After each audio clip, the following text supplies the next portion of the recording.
জলে জলকেলি করতে কে না ভালোবাসেন? আমাদের মধ্যে প্রত্যেক মানুষ চান কোথাও একটা সরোবরে, কোনো নদীতে, জলের মাঝে জলক্রীড়া করে আনন্দ উপভোগ করতে, তাই তো? এবার বলুন, আমাদের মধ্যে এমন কে কে আছেন যারা সাগরের ঢেউয়ের মধ্যে এক পাড় থেকে অন্য পাড়ে সাঁতার কেটে যাবার সাহস রাখেন? কে আছেন এমন? এবার এই কাজ তো হলো অত্যন্ত কঠিন। আমরা পার পছন্দ করি, জলকেলি করতে ভালোবাসি, কিন্তু পাড়ের কাছে, সমুদ্রের ঢেউয়ে নয়।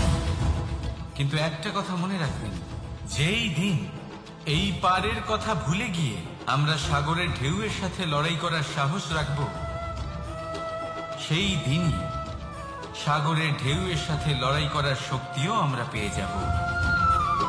পাড় আমাদের অত্যন্ত প্রিয়, আমাদের সুরক্ষিত রাখে, কিন্তু এটা আমাদের দুর্বল করে তোলে। তাই এই পাড়ের মায়া ত্যাগ করুন আর সাগরের ঢেউয়ের সাথে লড়াই করার সংকল্প নিন। নিজের প্রতি বিশ্বাস রাখুন, তারপর দেখুন কি হয়। সফলতার শিখরে আপনার এই জীবন পৌঁছবে আর ভালোবেসে বলবে, রাধা রাধা। মানুষ যখনই নিজের জীবনে নতুন কিছু করতে যায় তখন ভয়ভীত হয়ে থাকে। ভাবে, যদি আমি অসফল হই তাহলে কি হবে? কে কি ভাববে? কেউ আমাকে দেখে হাসবে কিনা? যদি আমি আমার মতামত দিই তাহলে বলবো, এইসব পরীক্ষার সম্মুখীন হতে কখনো ভয় পাবেন না। কারণ যাই হোক না কেন, পরিণাম দুটোই হতে পারে। একটা হয় আপনি জিতে যাবেন, দ্বিতীয় পরিণাম আপনি হেরে যাবেন। খুব সোজা। যদি জিততে পারেন আপনি সবাইকে নেতৃত্ব দিতে পারবেন, কিন্তু যদি আপনি হেরে যান তাহলে আপনার কাছে সেই অভিজ্ঞতা থাকবে যা দিয়ে আপনি আগামী প্রজন্মের পথপ্রদর্শক হবেন।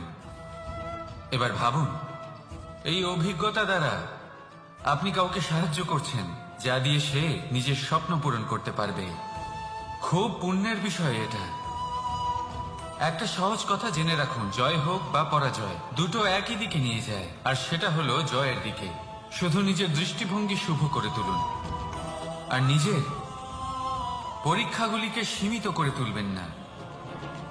নিজের এই সীমাগুলিকে আহ্বান জানান। নিজের ব্যক্তিত্বকে বিশাল করে তুলুন, শক্তিশালী করে তুলুন। আর আমার সাথে ভালোবেসে বলুন, রাধা রাধা। এই সম্পর্ক হল গুরু এবং শিষ্যের। গুরু হলেন ধনুকের সেই প্রত্যঞ্চার মতো, যিনি নিজেকে পেছনে রেখে শিষ্যকে তার গন্তব্যের দিকে এগিয়ে দেন, তাকে নিজের লক্ষ্য ভেদ করতে দেন, আর সর্বদাই কঠোর হয়ে থাকেন যাতে শিষ্য কখনোই নিজের লক্ষ্যচ্যুত না হয়। ধন্য হলেন এমন গুরু যারা শিষ্যকে নিজের গন্তব্যে পৌঁছেও দেন এবং তার সব কৃতিত্ব তাকেই দেন, নিজের শিষ্যকে, নিজের বাণকে।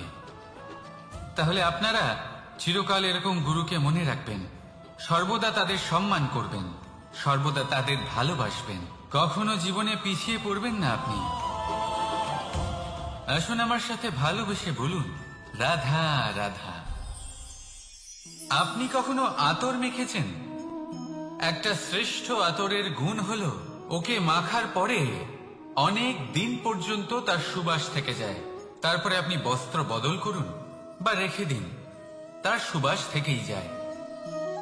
এবার ধরে নিন এই আতর হলো আপনার কর্ম, আর আপনার শরীর, আপনার বস্ত্র হলো আপনার জিহ্বা।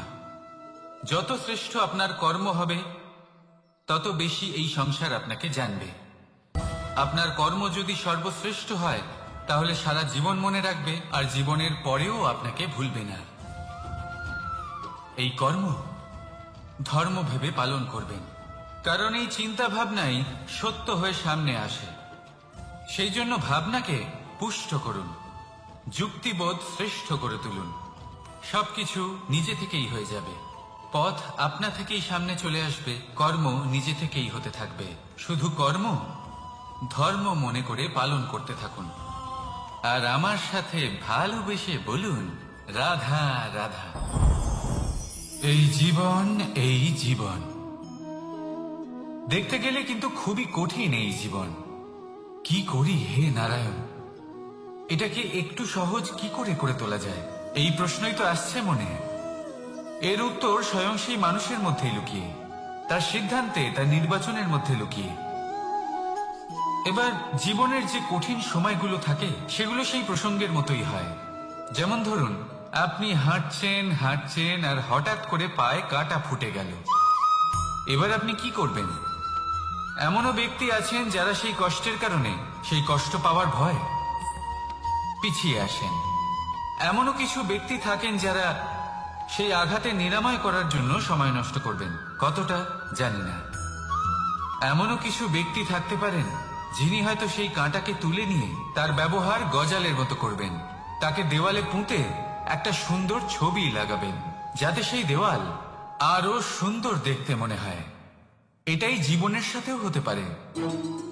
এবার দেখুন, জীবন হলো কঠিন নাকি অত্যন্ত কঠিন সেটা গুরুত্বপূর্ণ নয়, সেটাকে সরল করার জন্য আপনি কি করছেন সেটা গুরুত্বপূর্ণ। জেনে রাখুন, আমরা সবাই মরণশীল, আমাদের সবার মৃত্যু হবে, প্রত্যেককেই এক না একদিন অবশ্যই মরতে হবে। আর এই প্রসন্নতাই আপনি বলবেন, রাধা রাধা। বৃষ্টির জল যখন মেঘের দ্বারা টিপ টিপ করে ঝরে পড়ে তখন কি ভালো লাগে, তাই না? শুধু যে এই আবহাওয়া ভালো করে তুলে তাই নয়, এই মাটিতে সমাহিত হয়ে একটা অত্যন্ত সুন্দর গন্ধ উৎপন্ন করে। এই লতা পাতা, এই বৃক্ষ এদের জীবন দান করে, এদের পুষ্ট করে তোলে, আর তার সাথে অনেক জীবের কল্যাণ করে। কিন্তু ভাবুন, যখন বজ্রপাত হয় তখন কি হয়? এই সমস্ত জলের ফোঁটা অনিয়ন্ত্রিত হয়ে যায়, একটা ভয়ানক বন্যার রূপ নিয়ে নেয়, যা শুধুমাত্র মহাবিনাশ করে। এর সারমর্ম কি? এর সারমর্ম হলো কর্ম করুন, কিন্তু তার নিয়ন্ত্রণ রেখে। যদি আপনি নিয়ন্ত্রণে না থাকেন তাহলে আপনিও আর আমার সাথে ভালোবেসে বলুন, রাধা রাধা। কখনো ঘোড়া আর তার ঘোড়সওয়ারিকে দেখেছেন? ঘোড়ার ডান এবং বাম দিকে যেন একটা পর্দা লাগানো থাকে। তার কারণ কি? যাতে ঘোড়া অন্য কোনো দিকে দেখতে না পায়, শুধুমাত্র সামনে দেখে আর সেই দিকেই এগোতে থাকে। বলতে গেলে এটা খুব সাধারণ ব্যাপার, কিন্তু এর পেছনে খুব বড় এক বিজ্ঞান লুকিয়ে রয়েছে। আপনি যদি জীবনে নিজের লক্ষ্যে পৌঁছতে চান তাহলে আপনাকে এদিক ওদিক তাকানো বন্ধ করতে হবে, শুধু সামনে নিজের লক্ষ্যের দিকে তাকিয়ে থাকতে হবে। তখনই জীবনে সাফল্য লাভ করবেন। ঘোড়া তো শুধুমাত্র এক পশু, তার উপরে লাগাম পরাতে হয়, চোখের ডান এবং বাম দিকে পর্দা পরিয়ে দেওয়া হয়। আপনি হলেন মানুষ, আপনাকে লাগাম কে পরাবে? কেউ না, এটা আপনাকে নিজেকেই করতে হবে। মনের গভীরে প্রবেশ করুন আর আবেগগুলিকে লাগাম পরান, তাদের নিয়ন্ত্রণ করতে শিখুন। আর নিজের দৃষ্টি সামনে, শুধু নিজের লক্ষ্যের দিকে। মনে রাখবেন, যদি আপনার দৃষ্টি শুধুমাত্র নিজের লক্ষ্যে থাকে তাহলে লক্ষ্য ভেদ অবশ্যই করবেন। যদি একাগ্রতা এদিক ওদিক চলে যায় তাহলে লক্ষ্য হারিয়ে যাবে। রাধা রাধা। যথা রাজা তথা প্রজা, যথা বীজ তথা বৃক্ষ, যথা ভূমি তথা অঙ্কুর। কি সুন্দর শব্দ এগুলি! আর যতটাই সুন্দর ততটাই গভীর হলো তার অর্থ। যেমন রাজা হবেন, প্রজা তেমনই হবেন, যেমন ভূমি হবে, অঙ্কুরও তেমনই হবে। কখনো গভীরে গিয়ে এই কথার অর্থ বোঝার চেষ্টা করেছেন আপনি? রাজা এই শব্দের মূল হলো রজ। রজ কথার অর্থ হলো মাটি, অর্থাৎ রাজা হলেন তিনি যিনি মাটির সাথে যুক্ত। রাজা হলেন তিনি যিনি প্রজাদের সম্মান করবেন, তাদের যত্ন নেবেন, তাদের চোখে জল দেখলেই চিন্তিত হয়ে উঠবেন, তাদের অশ্রু মোছার জন্য সমস্ত সম্ভাব্য চেষ্টা করবেন, তাদের সুখী রাখার জন্য সমস্ত চেষ্টা করবেন। রাজা এরকম হয়। এবার এই সমস্ত গুণ যদি একজন রাজার মধ্যে না থাকে তাহলে প্রজার মধ্যে অসন্তোষ দেখা যায়, আর এই অসন্তোষ বিদ্রোহের রূপ নেয়। আর এই বিদ্রোহ যে কোনো রূপেই হলো বিনাশকারী। তাহলে রাজার উচিত প্রজাদের রক্ষা করা এবং প্রজাদেরও উচিত রাজার প্রতি বিশ্বাস রাখা, তার অনুকরণ করা। এই দুজন যখন এক হবেন তখনই শাসন স্থির হবে, তখনই এই দেশ নিয়ন্ত্রণে থাকবে। যদি দুজনের মধ্যে কোনো একজন নিয়ন্ত্রণ হারান তখন মহা বিনাশ অবশ্যই হবে। তাহলে রাজা নিজের কর্ম করবেন আর প্রজা নিজের ধর্ম পালন করবেন, আর আমার সাথে ভালোবেসে বলবেন রাধা রাধা। এই বৃক্ষ দেখতে পাচ্ছেন, বটবৃক্ষ। এই সংসারের সব থেকে বড় বৃক্ষের মধ্যে অন্যতম। কি না করে এই বৃক্ষ, অনেক বছর ধরে বেঁচে থাকে এই বৃক্ষ। এই বৃক্ষ সর্বদাই বাড়তে থাকে। কত পশু পাখিদের এই বৃক্ষ আশ্রয় প্রদান করে। পথ চলতি পথচারীদের এই বৃক্ষ ছায়া প্রদান করে, আশ্রয় প্রদান করে, বিশ্রাম করার জায়গা দেয়, শীতল ছায়া দেয়। বটবৃক্ষ সংসারের সব থেকে বড় বৃক্ষদের মধ্যে একটা বৃক্ষ। এই বৃক্ষের বীজ সর্ষে দানার থেকেও ছোট হয়, কিন্তু তা মাটির মধ্যে সমাহিত হয়ে যায়, নিজের খোলসকে ভেঙে প্রথমবার অঙ্কুরিত হয়, আর তারপরে আস্তে আস্তে আস্তে একটা ছোট্ট বীজ একটা বিশাল বটবৃক্ষে পরিণত হয়। জীবনে যদি সাফল্য পেতে চান তাহলে এইভাবেই এগোতে হবে। ছোট ছোট পদক্ষেপের দ্বারা এই পথ চলা শুরু করতে হবে। সেই জন্য ছোট কাজ করতে কখনো সংকোচ করবেন না, ছোট কাজ করতে কখনো লজ্জা পাবেন না। যদি এই ছোট ছোট কাজ পূর্ণ নিষ্ঠা দিয়ে, পূর্ণ মনোযোগ দিয়ে, সততার সাথে করতে পারেন তাহলে এই ছোট কাজের আকার বাড়তে থাকবে। তাই কাজগুলিকে কাজের মতোই দেখতে শুরু করুন। ছোট কাজ বা বড় কাজ এরকম ভাববেন না, তাহলে কর্ম করতে থাকুন। জীবনে আপনার অস্তিত্ব বটবৃক্ষের থেকেও বড় করে তুলুন। তাহলে আসুন আর আমার সাথে ভালোবেসে বলুন রাধা রাধা। ভগবান আর ভুল, এই দুই একই অক্ষর দিয়ে শুরু হয়। শুধু তাই নয়, এদের দুজনের রাশিও সমান। এবারে আপনারা বলবেন যে ভগবান, ভুল, এদের মধ্যে কিভাবে মিল থাকতে পারে? অনেক বড় মিল আছে। না শুধু এ এক অক্ষর দিয়ে শুরু হয়, বরং এদের বিজয় মন্ত্রটাও এক। ভগবানকে মানুন, তাকে বিশ্বাস করুন, তাকে স্বীকার করুন। এটা করলে মনের দৃষ্টি থেকে ভগবানকে দেখা যায়, আর উনি আপনাকে সমৃদ্ধ করে তোলেন। এবং নিজের দোষ মনে রাখবেন, আজীবন সুখী থাকবেন। রাধা রাধা। আমরা সব সময় চাই যে এই সংসার আমাদের জ্ঞানী বলবে, বুদ্ধিমান বলবে, বুঝদার বলবে, কিন্তু মূর্খ, মূর্খ যেন কেউ না বলে। মূর্খ শব্দটা আমরা কেউ শুনতে চাই না, দূরে পালাতে থাকি। কিন্তু একটা সত্যি সবার কাছে অজানা, যে মূর্খ হওয়া হলো বুদ্ধিমান হওয়ার দিকে সর্বপ্রথম পদক্ষেপ।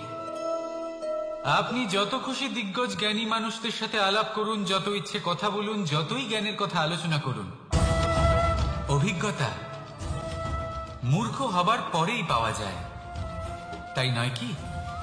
মূর্খ হবার পরে আপনি এটা বুঝতে পারবেন যে কি করা উচিত নয়। জ্ঞানী ব্যক্তি আপনাকে এটা বলবেন যে কি করা উচিত।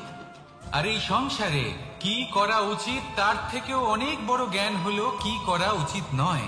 সেই জন্য সব সময় মনে রাখবেন, আপনার করা কিছু ভুল আপনাকে যদি কেউ মূর্খ বানিয়ে থাকে, ছল চাতুরি করে থাকে, তাহলে কোনো ব্যাপার নয়। এটা শেষ পর্যন্ত আপনাকে আরো বুদ্ধিমান করে তুলবে। এই মুহূর্তে ধন্যাত্মক থাকুন, এই সংসার আপনাকে অবশ্যই জ্ঞানী বলবে। রাধা রাধা। আপনি কি কখনো একজন মালিকে একটা বাগানের যত্ন নিতে দেখেছেন? যদি কখনো একটা গাছে উই ধরে যায়, মালি তখন শুধু সেই গাছের নয়, সমস্ত বাগানের চিকিৎসা করায়। আপনারা হয়তো বলবেন, এ কেমন মূর্খতা? যখন উই একটা গাছে লেগেছে, সমস্ত বাগানের চিকিৎসা কেন করাতে হবে? এ তো অযথা পরিশ্রম করা। কিন্তু মালি খুব ভালো করে জানে যে উই হয়তো একটা গাছে লেগেছে, কিন্তু তা সমস্ত বাগানকে নাশ করে দিতে পারে। এবার মালির এই শিক্ষা, এই জ্ঞান অন্য অনেক জায়গাতে প্রযোজ্য। এই সংসারে আমরা শুধুমাত্র নিজের পরিবারের কথাই চিন্তা করি, তাদের যত্ন নিই, চেষ্টা করি যেন তারা ভালো থাকেন, সুখে থাকেন। আর সেই সময় এই সমাজের কিছু বিরোধী মনোভাব এই সমাজকে গ্রাস করে ফেলে, এই সমাজকে নষ্ট করে ফেলে, কিন্তু আমাদের নজর শুধু আমাদের পরিবারে থাকে। সেই জন্য যখন কথা ওঠে রাষ্ট্রের, দেশের, আপনিও সেই প্রয়াস করুন আর আমার সাথে ভালোবেসে বলুন রাধা রাধা। কথায় বলা হয় জীবনে ভালোবাসাই হলো সুখের মূল, এটা সত্য। এবার প্রশ্ন হলো এটাই যে এই ভালোবাসা কার সাথে করা উচিত। যদি আপনি কিছুক্ষণের জন্য সুখ পেতে চান তাহলে ভালোবাসুন নিজের রুচি মতো। যদি আপনি কিছুদিনের জন্য সুখ পেতে চান ভালোবাসুন নিজের বন্ধুদের। যদি আপনি কয়েক মাসের জন্য, কয়েক বছর বা অনেক বছরের জন্য সুখী হতে চান তাহলে ভালোবাসুন নিজের পরিবারকে, মাতা পিতা, নিজের সন্তান, স্বামী স্ত্রী, নিজের আত্মীয়দের। কিন্তু যদি আপনি চিরকালের জন্য সুখী হতে চান তাহলে ভালোবাসতে হবে শুধু নিজের কর্মগুলিকে। কারণ সম্পর্ক যেমনই হোক না কেন কখনো না কখনো ভেঙে যাবেই। এই সংসার হলো এমনই যে যাদের সঙ্গ আমরা পাই তাদের সঙ্গ একদিন ত্যাগ করতে হয়। শুধু কর্মই হলো এমন এক সঙ্গ যা কখনো আপনাকে ত্যাগ করবে না। আপনার মৃত্যুর পরেও এই কর্ম আপনাকে বাঁচিয়ে রাখবে। তাই সবসময় মনে রাখবেন এই কর্ম ধর্ম মনে করে পালন করা উচিত। জীবনের শেষ মুহূর্ত পর্যন্ত কর্মকে ভালোবাসুন, জীবনের শেষ মুহূর্ত পর্যন্ত সুখে থাকবেন। আর আমি তো সবসময় বলি শুধু কর্ম করতে থাকো, ফলের চিন্তা করো না। তাহলে আসুন আর আমার সাথে ভালোবেসে বলুন রাধা রাধা।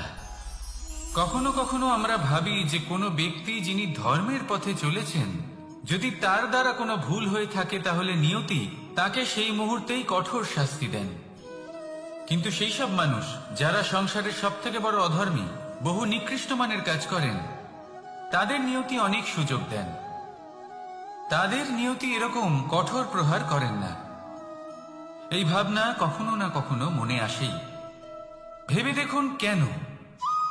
আসলে জীবনকে বেশিরভাগ মানুষ একভাবেই দেখে থাকেন, বিভিন্ন স্তরে একে দেখা উচিত। এবার আপনি বলুন এই সংসারে কোনো অধর্মী কখনো প্রেরণার উৎস হতে পারেন? কখনোই নয়। যে মানুষ নিজের আত্মাকে মলিন করে ফেলেছেন তিনি এই সংসারকে কিভাবে প্রেরণা যোগাবেন? উনি নিজেই বুঝতে পারেন না কোনটা করা উচিত, ধর্ম কোনটা। তাই নিয়তি তাকে একটা সুযোগ দেন, এটা বোঝার সুযোগ দেন যে কোনটা উচিত, কোনটা ধর্ম। সুযোগ দেন নিজের বিবেক জাগিয়ে তোলার, তাকে সুযোগ দেন নিজের অন্তরাত্মার ডাক শোনার। যখন তাতেও কাজ হয় না তখন নিয়তির কাছে একটাই পথ বাকি থাকে, আর তা হল মহাবিনাশ। মহাবিনাশ হয়তো দেরিতেই আসতে পারে কিন্তু তা অবশ্যই আসবে। আর যখন মহাবিনাশ আসে তখন মহাবিনাশের যন্ত্রণা সমগ্র মানব জীবনের যন্ত্রণার থেকে অনেক বেশি হয়। এই কথাটা সবসময় মনে রাখবেন। আর অন্যদিকে যে মানুষ ধর্মের পথে চলছেন তার দ্বারা যদি কোনো ভুল হয়ে থাকে তখন নিয়তি তার পরীক্ষা নেন। কিছুক্ষণের জন্য মানুষের মনে হতে পারে নিয়তি তাকে কঠোর শাস্তি দিয়েছেন, কিন্তু সময়ের সাথে আমরা সবাই দেখি যে যখন সেই মানুষ সেই পরীক্ষায় উত্তীর্ণ হন এই সমস্ত সংসারের জন্য প্রেরণার উৎস হয়ে ওঠেন। অর্থাৎ নিয়তি প্রত্যেক মানুষকে তার কর্ম অনুসারে উচিত ফলও দেন, উচিত শাস্তিও দেন।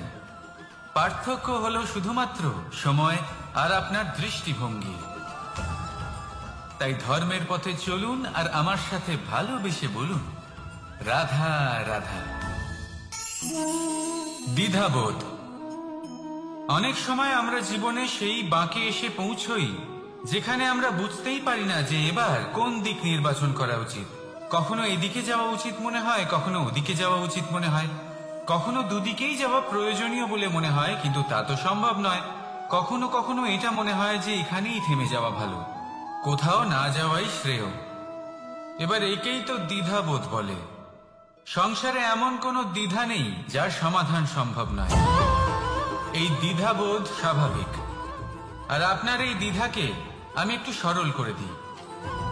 দ্বিধাগ্রস্ত হয়ে নির্বাচন করলে তখন এটা মাথায় নিয়ে করবেন যে আপনার এই নির্বাচনের ফলে এই সংসারের ওপর, এই সমাজের ওপর কি প্রভাব পড়তে পারে। নিজের লাভ ক্ষতির বিষয়ে ভাবা ছেড়ে দিন আর কর্ম করুন সংসারের মঙ্গলের জন্য, আগামী প্রজন্মের মঙ্গলের জন্য। ভাবুন আপনার এই নির্বাচনের জন্য কিভাবে তাদের জীবনের উদ্ধার সম্ভব। কারণ এই ভাবনাই হলো উচিত ভাবনা। কারণ অনেক সময় ওষুধ একটু কড়া মনে হতেই পারে, কিন্তু এই ওষুধই তো রোগ মুক্তি ঘটায়। সেইভাবে আপনাকেও এই দ্বিধার মুহূর্তে কঠিন নির্বাচন করতে হতে পারে। এই কঠিন নির্বাচন জীবনে কঠিন পরিস্থিতিও আনতে পারে, কিন্তু যদি এই নির্বাচন ধর্মসঙ্গত হয়, যদি এর দ্বারা সংসারের মঙ্গল হয়, তাহলে এই নির্বাচনই হলো সঠিক নির্বাচন। আসুন আমার সাথে ভালোবেসে বলুন, রাধা রাধা।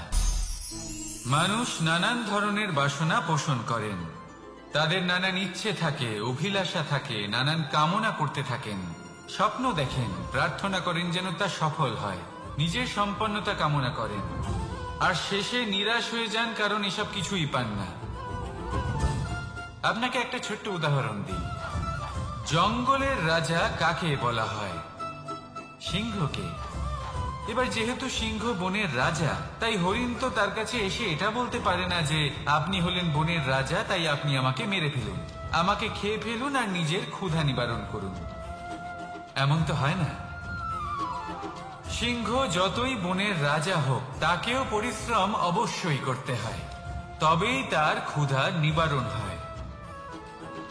সেইভাবেই আপনার সমস্ত স্বপ্ন, আপনার সমস্ত ইচ্ছে, আপনার সমস্ত অভিলাষা, সমস্ত আকাঙ্ক্ষা পূরণ হবেই, অবশ্যই হবে, পরিশ্রমের দ্বারা। শুধু ভাবলেই হবে না। তাহলে আপনিও জীবনে পরিশ্রম করুন, নিজের সমস্ত স্বপ্ন পূরণ করুন, আর আমার সাথে ভালোবেসে বলুন, রাধা রাধা। আপনি কি কখনো কোনো উঁচু পর্বতের শিখরে পৌঁছতে পেরেছেন? যদি পৌঁছে থাকেন বা যদি আপনি কোনো উঁচু পর্বতের শিখরে যান, তাহলে ভালো করে দেখবেন, আপনি যত উঁচুতে অগ্রসর হতে থাকবেন, আস্তে আস্তে সমস্ত বনস্পতি বিলুপ্ত হতে থাকে। তারপরে সমস্ত গাছপালা, পশু পাখি সব বিলুপ্ত হতে থাকে। শেষ পর্যন্ত সেই শিখরে থেকে যায় শুধুমাত্র শান্তি, নীরবতা। আমাদের মানুষের সাথেও এটাই হয়। মানুষ যখন আত্মবিকাশের পথে অগ্রসর হতে থাকে এবং নিজের জীবনের শিখরে পৌঁছতে চায়, তখন তার একা থাকা অত্যন্ত প্রয়োজনীয় হয়, আর তাকে তখন ত্যাগ করতে হয় নিজের সুখ স্বাচ্ছন্দ্য, নিজের সম্পত্তি, নিজের সমৃদ্ধি, নিজের সৌন্দর্য। দেখুন, জীবনের শিখরে পৌঁছনো একেবারেই সহজ কাজ নয়। এ হলো অত্যন্ত দুর্গম এক পথ, কিন্তু যদি আপনি সেখানে পৌঁছতে চান, তাহলে আপনাকে ত্যাগের প্রবৃত্তি জাগিয়ে তুলতে হবে। ত্যাগ কি সেটা জানতে হবে, কারণ ত্যাগের ফলেই মনে শান্তি আসে, আর সেই শান্তির ফলে মনে উৎপন্ন হয় প্রেম। আর এই প্রেমই হলো জীবনের অন্তিম লক্ষ্য। তাহলে আসুন আমার সাথে ভালোবেসে বলুন, রাধা রাধা। অধিকার, এটা না কোনো সাধারণ শব্দ, না কোনো ব্যবসা, নিজেই একটা অদ্ভুত ব্যাপার এই অধিকার। স্বয়ং ঈশ্বর মানুষকে জীবন বাঁচার অধিকার দিয়েছেন, কিন্তু যখন কোনো নারীর অধিকারের প্রশ্ন আসে, তখন সেই অধিকারের সাথে কর্তব্য জুড়ে যায়। এবার নারীর অনেক অধিকারের মধ্যে একটা অধিকার হলো নিজের স্বামী নির্বাচন করা। নির্বাচন করা কে হবে তার অর্ধাঙ্গ, এমন একজন ব্যক্তি নির্বাচন করা যিনি নিজের সাথে সমস্ত স্বপ্ন পূর্ণ হবে, আর মন প্রসন্ন হয়ে বলবে, রাধা রাধা। কর্ম, কর্ম সর্বদাই শান্ত মনে করুন। ভিতের সেই ইটের মতো করুন যে শান্তভাবে 7 হাত গভীরে অবস্থান করে। সবার চোখ যায় শিখরের সেই পতাকার দিকে, কিন্তু শিখরে থাকা সেই পতাকা প্রতীক হলো ভিতের মধ্যে থাকা সেই ইটের শক্তির, যে শান্ত মনে নিজের কাজ করে গেছে। তাই এইভাবেই নিজের কর্ম করুন শান্ত মনে, সন্তোষ ভাব নিয়ে। কলরব যা করার তা আপনার সাফল্যকে করতে দিন, কারণ যখন সাফল্যের এই জয় জয়কার চারিদিকে ছড়িয়ে পড়ে, তখন কর্মের এই মৌনতা আরো শক্তিশালী হয়ে ওঠে। তাহলে আসুন আমার সাথে ভালোবেসে বলুন, রাধা রাধা। পরীক্ষা এমন একটা শব্দ যেটা শুনে সংসারের বেশিরভাগ মানুষই ভয়ভীত হয়ে পড়েন। কারণটা কি? অসফলতার ভয়। পরীক্ষা এই শব্দের যদি আমি অন্য দিকটা দেখাই, তার তাৎপর্য এই নয় যে আপনার দুর্বলতা সবার সামনে তুলে ধরবে। এটা তো হলো সেই যুক্তি যা আপনার বল, সাহস, শক্তিগুলি সবার সম্মুখে তুলে ধরবে। আগে হ্যাঁ, এটাই হলো সেই যুক্তি। ভালোবেসে বলুন, রাধা রাধা।